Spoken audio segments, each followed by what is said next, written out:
I wonder what the soft power objectives of Saudi Arabia are today. Mhm.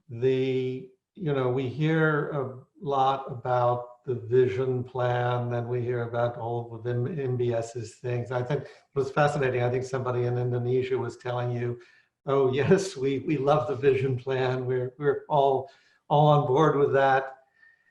But the Saudi state objectives, the state objectives overlapping with their religious objectives, religious political objectives, seems to me are essentially twofold.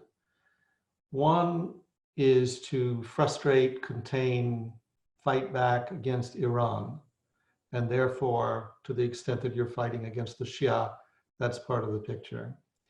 The other is their complicated but essentially hostile relationship to the Muslim Brotherhood.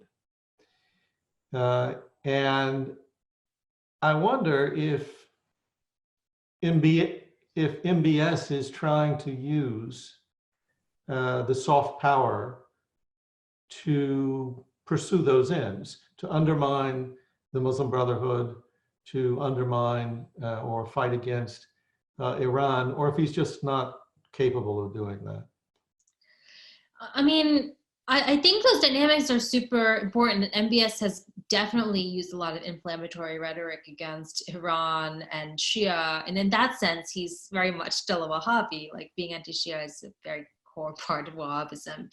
Um, in terms of the Muslim Brotherhood stuff, I think it's less that he's trying to fight it than other countries, most notably Qatar, are actively supporting Brotherhood affiliates around the world. And, something I write towards the end of my book is that there's a very multipolar world now where Saudi is by no means the only player. And a lot of Gulf countries, including the UAE, Kuwait, Qatar, are all doing their own dawah. And Qatar is notable for supporting these Brotherhood affiliates.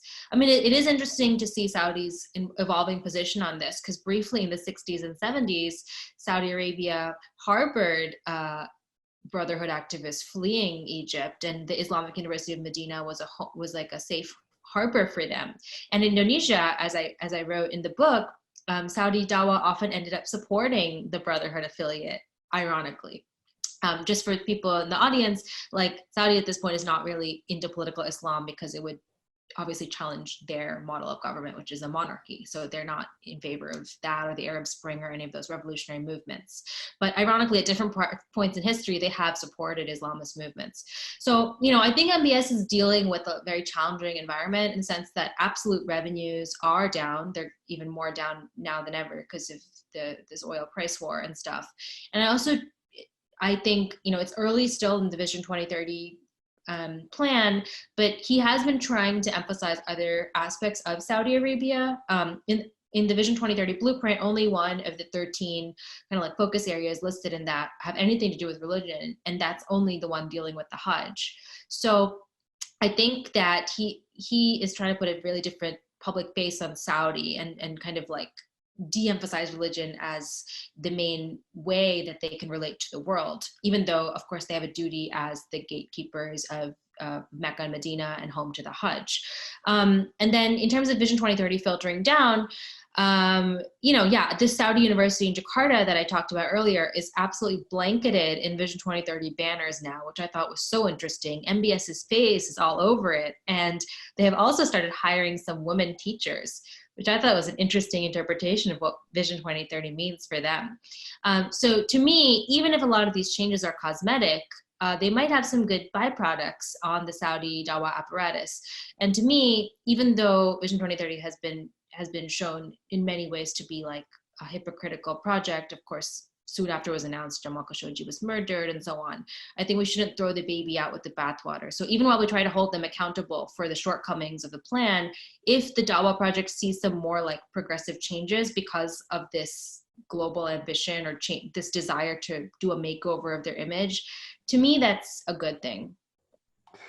Yeah, I think the thing with MBS is it's all just about absolute power. I mean, one of the points you make about the way he's handled the clergy is that he hasn't thrown the radicals in jail necessarily. what he's done is throw anyone who questions his authority in jail.